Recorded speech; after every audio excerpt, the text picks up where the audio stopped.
glad. I was glad when they said, let us go into the house of the Lord. I will be preaching from the Gospel according to St. Luke, chapter 15, verses 8 through 10. I invite you to turn with me if you have your Bibles. I'll be reading from the New Revised Standard Version. Hear the word of the Lord. Amen. Verse 8. Or what woman having 10 silver coins, if she loses one of them, does not light a lamp, sweep the house, and search carefully until she finds it? When she has found it, she calls together her friends and neighbors, saying, rejoice with me, for I have found the coin that I had lost. Just so, I tell you, there is joy in the presence of the angels of God over one sinner who repents. The word of the Lord for the people of God. Amen. My sermon title is Searching for the Lost Soul of the Church. Amen. Have you ever been to a fairly large-sized church where you saw a gigantic stage, ATM machines present in the lobby, the lights were vibrant throughout the sanctuary, and everything was grand, but you failed to see a cross when entering into the sanctuary? Well, what happens when the people of the church stop focusing on its true meaning and start focusing on how many members we have in the church, or building a large church and moving its location out into the suburbs? With so many homes being foreclosed, children not having adequate health care, and the poor struggling to make ends meet, some people inside the church are more concerned about the prosperity gospel than about preaching the gospel. In the parable of the lost coin recorded in the gospel according to St. Luke, the woman starts out with 10 silver coins and she loses one of them.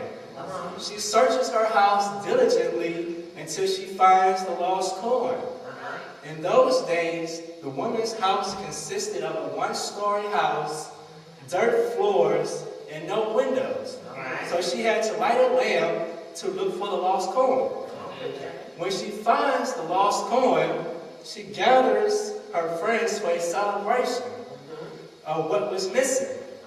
In this parable, the lost coin represents the church that has gotten away from its primary mission. The mission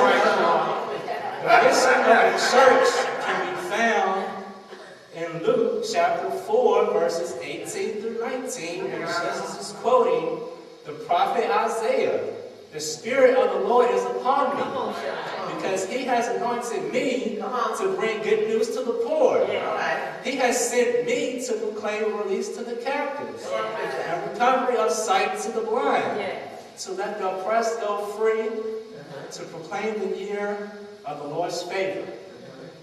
This is the primary mission of the church, and we should not waver from it. In the parable of the lost coin, God represents the woman, and the coins collectively represent the churches carrying out the will of God. In verse 8, the woman loses one of the coins and then goes to search for that lost coin. So, if God represents the woman, and the coin represents the lost coin, the lost church, then how does God lose the church? God tirelessly searches for the lost soul of the church, hoping that the church will find its way back to ministering to the poor instead of consuming irrelevant material possessions. God is searching high and low for some churches to get back in line with the mission of the Catholic Church. When referring to the Catholic Church, I mean the universal church together as a body. Even though God may have other churches collectively carrying out God's purpose, that one church that has gone astray is still important to God, and God will not rest until that church is back in its rightful place. Some churches get off track with the will of God when we take our eyes off of the poor and to start to focus our energies and resources into buying the latest technology and trying to keep up with the Joneses instead of investing the money into building more shelters to house the poor and the homeless.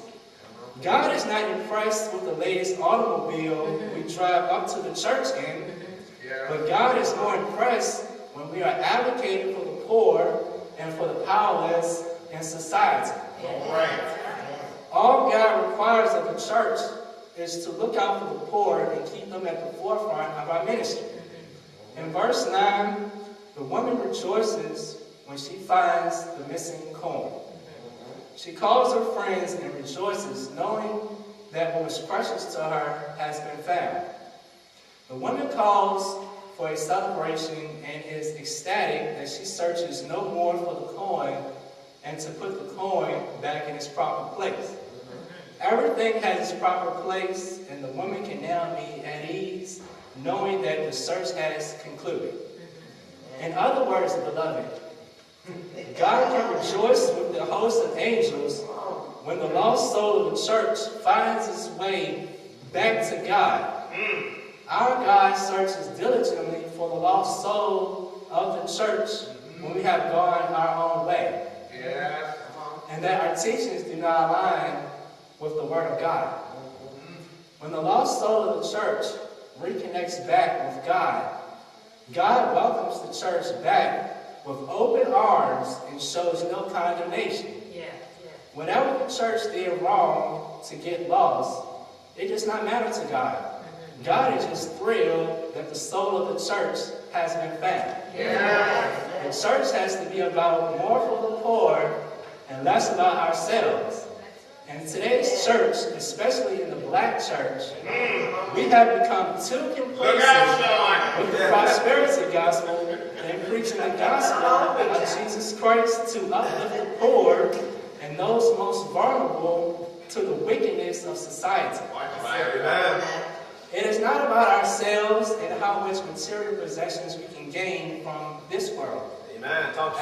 As a church, we cannot move forward unless we have the poor, the outcast, the downtrodden, and the voiceless on our minds daily. We have to constantly pray for the poor, and not just pray for the poor. We have to empathize with them too. What this means, beloved, is that we might have to search for the plight in the poor and understand what they may be going through. As a church, we have to put ourselves in their shoes and see life from their perspective. We have to constantly search for ideas and ways on how we can better serve them. After all, that is the mission of the church, to search for the poor and to lift them up by the Word of God. As a church, we should not be searching for ways on how we can gain more members than the next church down the street.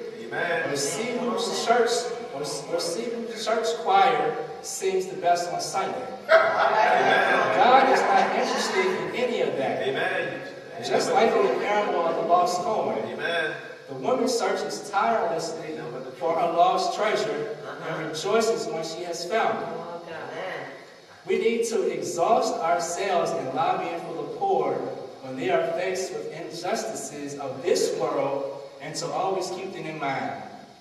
Additionally, we need to do our research as far as to what is the government doing at giving aid to the poor. If the local, state, and federal government are doing all that they can do, we as the church need to make up the difference by investing more into communities that are suffering